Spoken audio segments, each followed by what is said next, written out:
Well, another week, another project. This project, we're continuing with the oil pan modifications. Anybody new to the channel or just watching, I've been making a series of videos doing winterizing and some of the maintenance work on my T-bucket over the winter. You can tell, or see in the last video, I had the baffles in there and I had the problem with it draining. Well, after getting on the internet and looking at the price of new oil pans, I decided to go ahead and cut the baffles out of mine. So you can see here, I didn't film it. It was real hard to get in there. It took me a long time.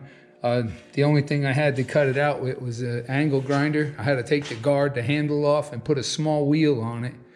And then you can see the pile of pieces right here. I just cut off little pieces at a time, whatever I can get, and finally got it all out of there. Where I cut a little too deep. You can see this one right here. I did this one, and this one here had a pretty good cut in it where I took the cutoff wheel and I cut a little too deep into the oil pan. I don't know if it was halfway through, but I didn't want to take a chance. So I went ahead and soldered it back together, or filled it in and cleaned it up. So the only thing I got left now is to put in this shield right here. Well, I spent a lot of time trying to figure out how to put this baffle back in, and I'm sure there's at least a dozen ways you can do it. But I think what I decided to do now was I got a piece of steel to make a new baffle, and what I'm going to do is extend this end 1 inch longer, which will put it underneath here, and then I could put 2 bolts right here and here to hold that end in. I'll cut a new center out, and then here in the back, I'm gonna make 2 pieces come straight up and then bend them L-shaped and put a bolt here and a bolt here in each corner like this to hold the back. It looks like Canton put this lip on it, you can see right here, to strengthen this thing. And then they had to punch all these holes in it to let the oil drain back down, because all the oil coming from the bottom, they wouldn't be able to drain on this side. So what I did is made this lip, but I bent it down instead of up. So I'm not gonna have to put all these holes in it. It'll just be able to drain over the edge. So let me go over here to the table and I'll show you what I got started so far.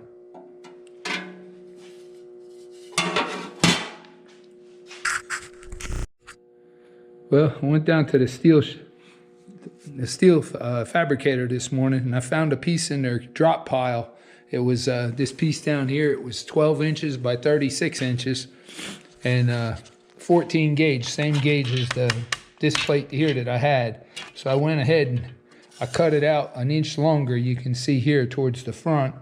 I got to cut the hole out, and since I don't have a metal brake to do any bending, I just went ahead and clamped it to my steel table and then took a hammer and lightly bent it around. So let me get that off, and then the next thing I do is cut out the cutout for the oil pickup, and then we'll go over there and test fit it, see how it's gonna fit. Well, it took a little while, but as you can see, I got it in there. The old baffle had clips on it like these here that clipped onto it. So I put 2 of these the other way, like this, under this end, and then put the screws down through it.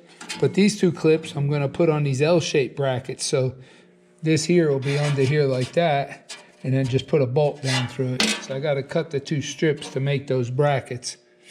Here's the old one, and you can see that line right here on the end where it was like that. And there you can see the pickup lines up perfect. So I double checked it. The dimensions from here to the front was 5 inches, and from here to the bottom was 3 inches. Right now I'm about 2 7/8. So I got to shim this up about 1/8 of an inch when I make these brackets right here to hold it up a little bit, and then we should be good. Let me get back to work. I'll cut the 2 pieces for the back.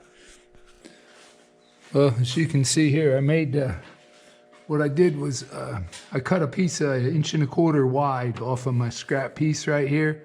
And then before I bent it, I went and laid out the holes to put the clips on. You can see here.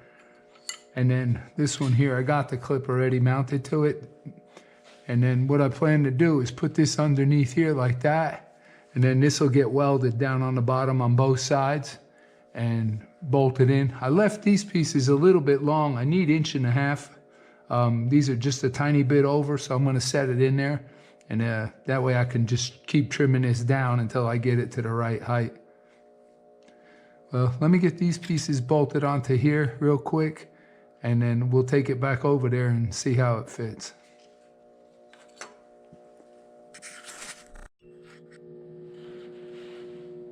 Well, as you can see here, I got it in. I just wanted to make sure that I had clearances. So I've been over here checking and measuring, just double checking.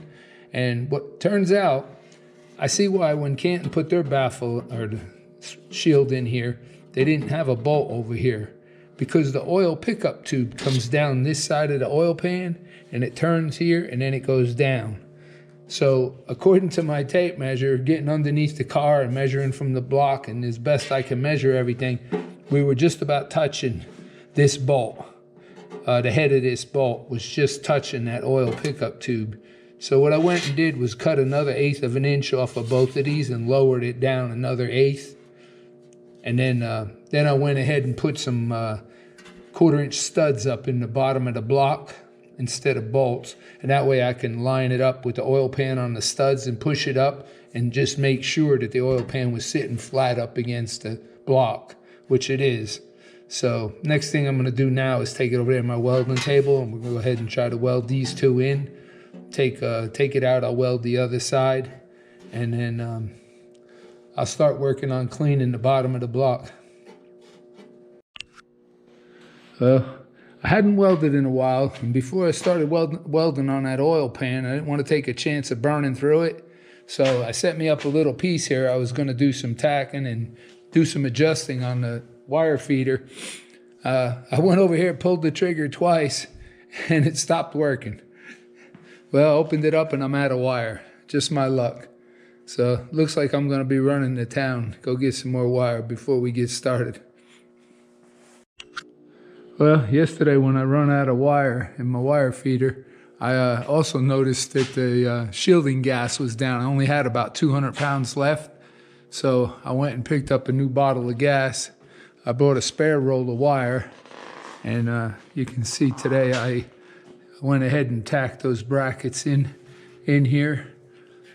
Decided to tack them all in instead of just trying to weld it all the way across, hoping it wouldn't get hot enough to mess up the powder coating. And you can see under here it didn't. So I'm waiting for it to cool off a little bit. We'll take the plate out and go ahead and tack the other side real quick. Well, after about an hour of cleaning, probably used a 1/2 gallon of diesel fuel, washed it out real good with a rag, and then a can of brake cleaner on top of that to get it really clean, blow it out with the air hose. But we got it. Just wanted to show you quick here. This is how the new plate's gonna go in. You can see I got 2 clips in the front there that are gonna go up under there. And these 2 are gonna sit back here on these 2 clips. Let me go get some Loctite. I want to put this in real quick. Well, as you can see here, we got the oil pan done. I got the bolts Loctite in. I got it cleaned. It's all ready to go back on. The only thing I got to do now is get under here and clean the bottom of the block. Well, trying to keep the video short. I think what I'll do is end it here. And next day or so, I'll get the block cleaned up and get it ready to go back on. And then I'll make another video putting the oil pan on. We'll put the zoomies back on. And hopefully we'll be able to start it soon. Well, thanks again for watching. Hope you enjoyed it. Don't forget, like, subscribe, and we'll see you in the next video.